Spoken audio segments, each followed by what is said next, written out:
إن الحمد لله نحمده ونستعينه ونستغفره ونعوذ بالله من شرور أنفسنا ومن سيئات أعمالنا من يهده الله فلا مضل له ومن يضلل فلا هادي له وأشهد أن لا إله إلا الله وحده لا شريك له وأشهد أن محمدا عبده ورسوله.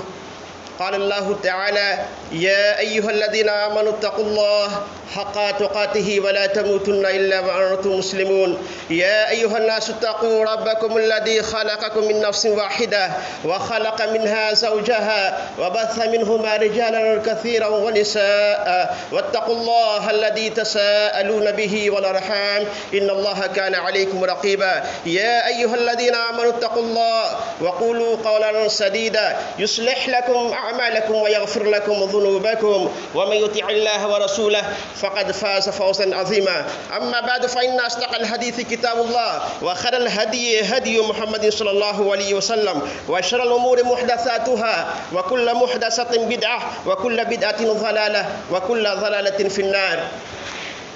وعن عبد الله بن عباس رضي الله عنهما قال: قال رسول الله صلى الله عليه وسلم: اغسلوه بماء وسدر وكفنوه.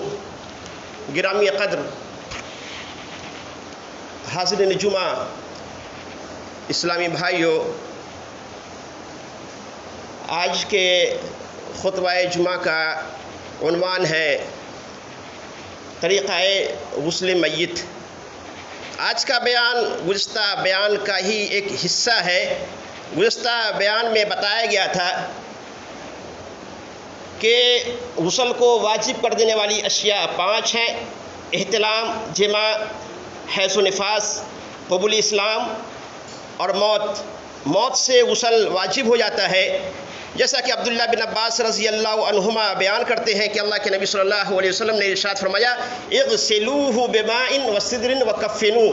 صحیح بخاری کتاب الجنائز کی حدیث ہے اور کتاب الحج میں بھی یہ حدیث آئی ہے. آپ نے فرمایا میت کو پانی اور بیری کے پتوں کے ساتھ غسل دو اور اسے کفن دو.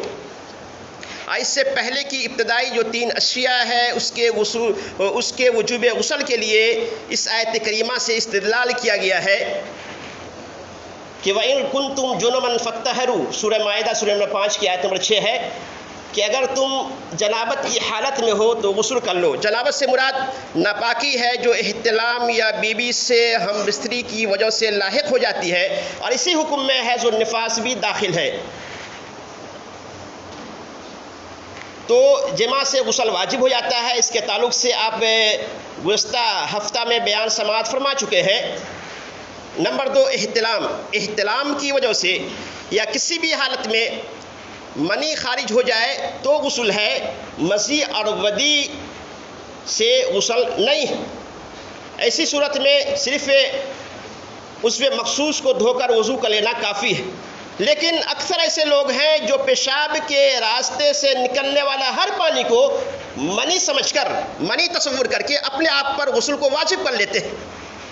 اس لیے منی، مزی اور ودی کے درمیان فرق کو سمجھنا ضروری ہے. منی اس پانی کو کہتے ہیں جو قضاء شہوت کے بعد اچھل کر اس میں مخصوص سے نکلتا ہے، جس سے انسان کی پیدائش ہوتی ہے. اللہ نے فرمایا سورہ طارق میں: خلق من ماء دافق. اسے ایک اچھلتے ہوئے پانی سے پیدا کیا گیا ہے. کہاں سے نکلتا ہے یہ پانی؟ یخرج من بین الصلب والترائب. جو پیٹھ اور سینے سے نکلتا ہے، یعنی باپ کی پیٹھ اور ماں کے سینے سے یہ پانی نکلتا ہے جسے منی کہا جاتا ہے. اور مزید اس چپکتے ہوئے لیس دار پانی کو کہتے ہیں جو شہوت کے وقت ذکر کے سرے پر نمودار ہوتا ہے. اور ودی اس گہرا اور سفید پانی کو کہا جاتا ہے جو پیشاب سے پہلے یا بعد میں خارج ہوتا ہے. تو مزی اور ودی کے نکلنے پر غسل واجب نہیں ہوتا ہے، البتہ منی کے نکلنے پر غسل واجب ہو جاتا ہے. دوسری اور تیسری چیز ہے حیض و نفاس. حیض و نفاس کے اختتام پر بھی غسل واجب ہے. اللہ سبحانہ و تعالی سورہ بقرہ کی آیت نمبر 222 میں بیان فرماتا ہے: وَيَسْأَلُونَكَ عَنِ الْمَحِيضِ. کہ آپ سے حیض کے تعلق سے سوال کرتے ہیں. قُلْ هُوَ أَذًى. کہہ دیجئے وہ گندگی ہے. فاعتزلوا النساء فی المحیض، حیض کی حالت میں عورتوں سے الگ رہو۔ الگ رہنے کا مطلب صرف ہم بستری منع ہے، اس حالت میں صرف ہم بستری منع ہے، اس کے علاوہ ہر کام جائز ہے۔ ولا تقربوهن حتى يطهرن، اور عورتوں کے پاس نہ جاؤ یہاں تک کہ وہ پاک ہو جائے۔ تو جب حیض کا خون بند ہو جائے تو ضروری ہے کہ وہ پاکیزگی حاصل کرنے کے لیے غسل کرے۔ غسل کیے بغیر مرد کا اپنی بیوی سے جماع کرنا، ہم بستری کرنا جائز نہیں ہے۔ امام شوکانی، امام مالک اور جمہور کی یہی رائے ہے۔ لیکن امام ابن حزم اور علامہ البانی کہتے ہیں کہ ایسی صورت میں بھی اگر جمع کر لیا جائے تو کوئی حرج کی بات نہیں ہے، لیکن بہتر یہ ہے کہ جب خون بند ہو جائے، ایام 6 یا 7 دن کے بعد، ایام مخصوص کے بعد جب خون بند ہو جائے تو جب تک عورت غسل کر کے پاکی حاصل نہ کر لے اس کے قریب نہ جایا جائے، اس سے ہم بستری نہ کیا جائے، جیسا کہ امام شوکانی اور جمہور کی رائے ہے۔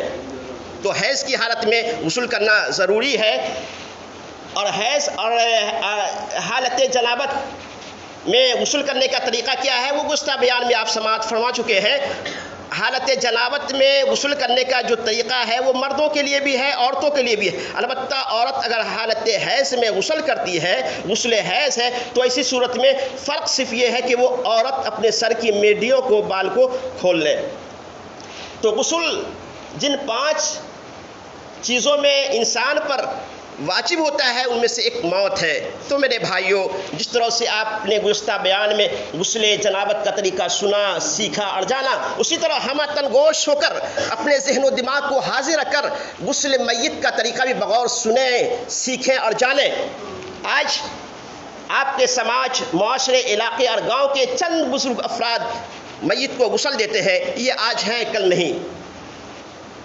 ہو سکتا ہے کل یہ دنیا سے رخصت ہو جائے یا کسی وجہ سے لاچار اور مجبور ہو جائے، تو میرے نوجوان بھائیوں، یہ ذمہ داری آپ کے اوپر آئے گی اور میت کو غسل آپ ہی کو دینا ہوگا۔ اس لیے ہر مرد و عورت کو چاہیے کہ وہ غسل میت کا طریقہ سیکھیں، جانیں اور اس کو سمجھیں، اور خرافات، سنی سنائی اور دیکھا دیکھی باتوں سے بچتے ہوئے غسل میت کا جو مسنون طریقہ ہے اسی طریقہ کو ملحوظ رکھ کر ثواب کی نیت سے میت کو غسل دیں۔ بعض جگہ ایسی ہے، اور میں نے بمبئی وغیرہ میں واللہ دیکھا ہے کہ میت کی تکفین اور تدفین میں اس لیے تاخیر ہوتی ہے کہ میت کو غسل دینے والے لوگ نہیں ملتے۔ میت عورت ہے تو عورت نہیں ملتی، اگر میت مرد ہے تو مرد نہیں ملتے۔ فون کے ذریعے دور دور سے کرائے پر پیسہ دے کر لوگوں کو غسل کرنے والے، میت کو غسل دینے والے کو بلایا جاتا ہے، یہ بہت ہی افسوس کی بات ہے۔ لہذا اسی لیے آج کے خطبہ جمعہ میں نہایت اختصار کے ساتھ، نہایت سہل اور آسان لفظوں میں